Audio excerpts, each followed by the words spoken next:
बीच बीच में हुंकारा भरती रही, लेकिन दूसरा कारण हो गया। थोड़ी देर तो कथा सुनी पार्वती ने, थोड़ी देर के बाद वो गहरी नींद में सो गई।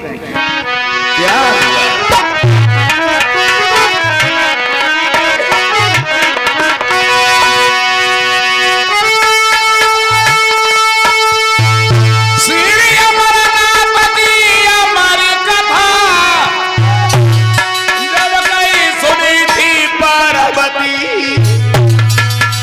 उत्तराखंड में लगाया सन जहाँ बैठे थे कैलाशपति।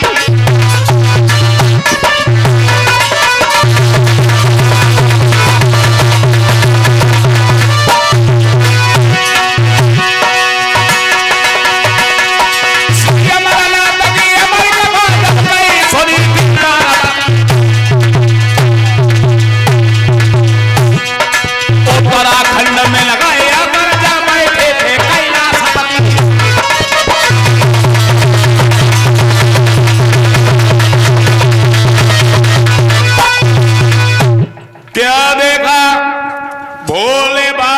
कथा सुनाने लगे। पार्वती बीच बीच में हुंकारा भरती रही, लेकिन जिस वृक्ष के नीचे ये भोले बाबा कथा को सुना रहे थे, पार्वती सुन रही थी, उसी वृक्ष के ऊपर एक तोती का अंडा रखा हुआ था।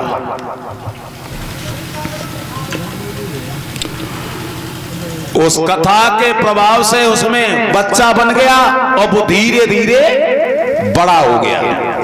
अब पार्वती तो सो गई, लेकिन वो तोता बीच बीच में हुंकारा भरता रहा। भोले बाबा ने कथा सुनाई, कहा पार्वती खड़ी हो जा, तुम तो अमर हो गई, तुमने कथा सुन ली। पार्वती बोली मैंने नहीं। क्या? हाँ मैंने कथा नहीं सुनी, मैं सो गई थी। बोले बाबा बोले तुम सो गई थी तो ये बीच बीच में हुंकारा कौन भरता रहा? इसका मतलब मेरा कहीं चोर छिपा है। बोले बाबा क्रोध में आ गए। तोता ने बात सोची, अब मेरी जान नहीं बचेगी। तोता भागा। बोले बाबा ने सोची यही मेरा चोर है। बोले बाबा तोता के पीछे पड़ गए। तोता भागता रहा, उसे कहीं छुपने की जगह नहीं मिली तो क्या देखा, व्यास की पत्नी छत पर खड़ी होकर के चौहाई ले रही थी। तोता ने छोटा सा रूप बनाया और व्यास की पत्नी के मुंह के द्वारा पेट में चला गया। बोले बाबा व्यास के सामने पहुंचे। बोले व्यास कहो तुम्हारे घर पर हमारा चोर छिपा है। तो व्यास बोले प्रभु आज सवेरे हम घर पे ही बैठे, न मैंने किसी को आते देखा न किसी को जाते देखा। तो पत्नी ने आकर के बताया महाराज जब मैं छत पर खड़ी होकर के जुआई ले रही थी तब मुझे ऐसा लगा कि तोता मेरे पेट में चला गया। तो व्यास बोले प्रभु मेरी पत्नी को जान से मार दो। क्या? हाँ?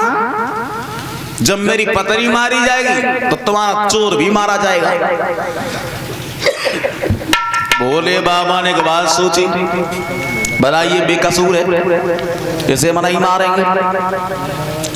भोले बाबा ने क्रोध को शांत किया, वहां से चले गए। लेकिन वो तोता पेट से नहीं निकला। धीरे धीरे 12 बरस हो गए, तोता पेट में ही बना रहा।